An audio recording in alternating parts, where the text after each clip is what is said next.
It is early autumn, and that means one thing to me. It is propagation time. About 6 weeks ago, I took some cuttings from some clematis, or clematis, however you want to pronounce it, and I have some results to share with you today. So stay tuned, and we'll do that right now. I took some seed starting mix and placed the cuttings in there with some rooting hormone, and these are the ones I've got some new growth on, which is really reassuring. So if we look at this one here, there's a new bud coming there. That's probably the original leaf. This one, some of the leaves died back, but we have new growth coming right here, so it's alive. And this one's got a little bit more growth on it. Now if I turn it over, we'll take a look and see what we got for roots on these for right now, but I'm going to pot these up into larger containers because that's what the clematis wants, to be in a deep set container. And here's another one. So you can see the original leaf died off. It doesn't really matter because we've got, oops, here we go. We got new growth coming, which tells me we've got some root formation, or we should have something coming. So we're going to dump these out and take a look as I pot them up into some deeper containers. Whenever you take clematis cuttings, you're going to have dieback like this here. I'm not worried about that. I just want to know that the roots are going to be forming. So we're going to take a quick look at this just to see. I don't know how many roots we're going to have because it's only been, yeah, there's not even showing any roots. So that means it's simply callousing. That's okay. I'm going to pot these up into bigger containers anyway. Let's see what else I got. My guess it might take a few more months than what I did. Let's take this one and take a look and see if we've got any good roots forming. There's a very, I don't know if you can see it, it's a very fine root in there. I'll try to put something behind it so you can see. Hopefully you can see. There's just a fine root forming, which is good.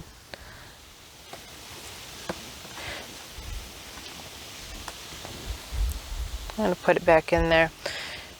So that means it doesn't take a whole lot of root to have these start to take off. I'm going to run an experiment. I'm going to take half of them and I'm going to plant them deeper.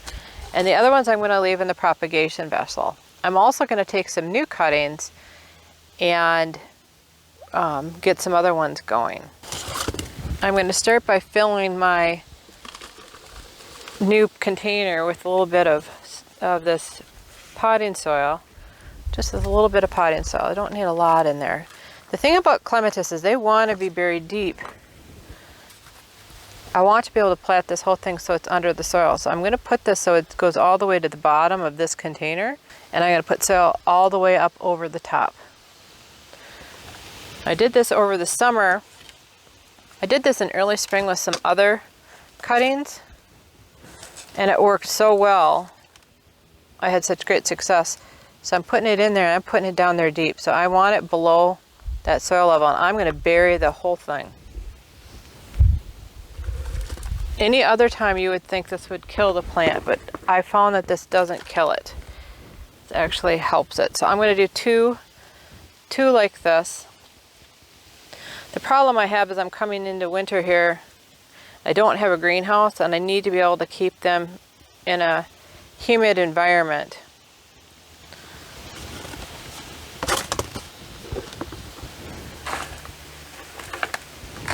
Again, just put a little bit of soil in there, just a little bit, and I'm going to bury this whole thing. Just going to plop it in there, I'm going to shove it back down in, and I'm going to bury everything.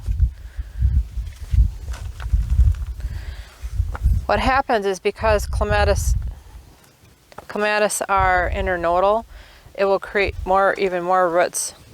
And now I'm going to take some new containers and take some new cuttings and pot the new ones up. One thing that I want to mention is that even though from a distance this looks dead, if I get close up you can see it's got green life coming. There's new life coming. So we want to continue to keep this in a humidity chamber, and for me it's just this simple Rubbermaid container, plastic container, and then I keep it by a sunny window in my house. So, because I don't have a greenhouse, just keep it by a sunny window in my house. So I'm going to keep the rest of these like this, and these ones I'm probably going to put in my outdoor propagation box just to see what happens. All of these cuttings are this year's growth. I've already had several flowers on this variety. I want to cut it within 2 inches of the leaf junction, and I'm going to cut off a leaf, and then we're going to cut the top shorter so then I know what top and bottom is when I go to pick them up. I'm just going to use a scissor. So again, I'm just going to continue to cut. I'm going to remove the leaf matter that I don't want. This one already has like a leaf coming on it.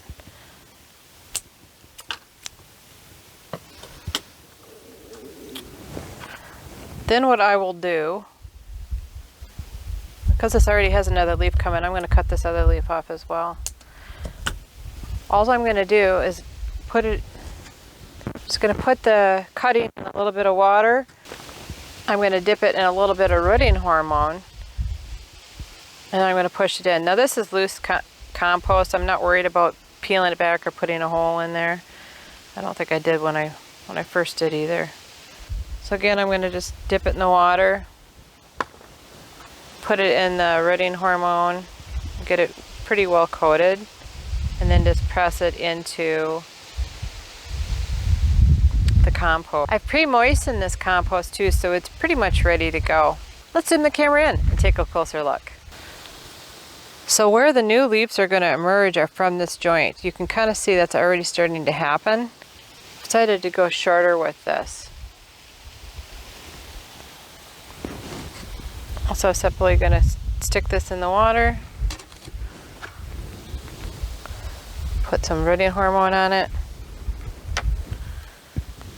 and I'm going to stick it into the compost, pressing it in there. It's a very simple process. I really love clematis.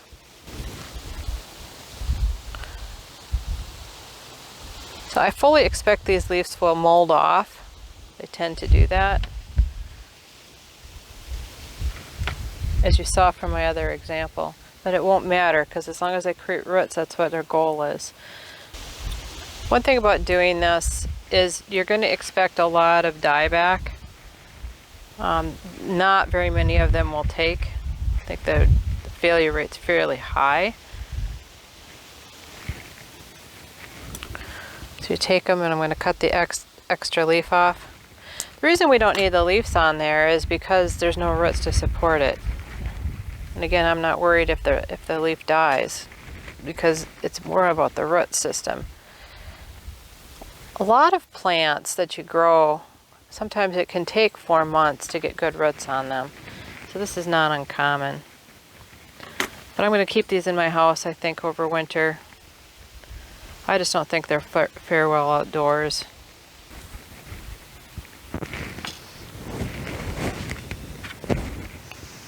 There, I have a bunch of them potted now.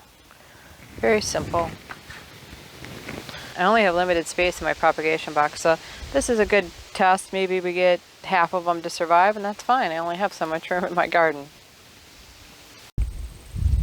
So now that I'm done potting these cuttings up, I am going to simply put the lid back on it. Again, this is just a Rubbermaid container, very simple.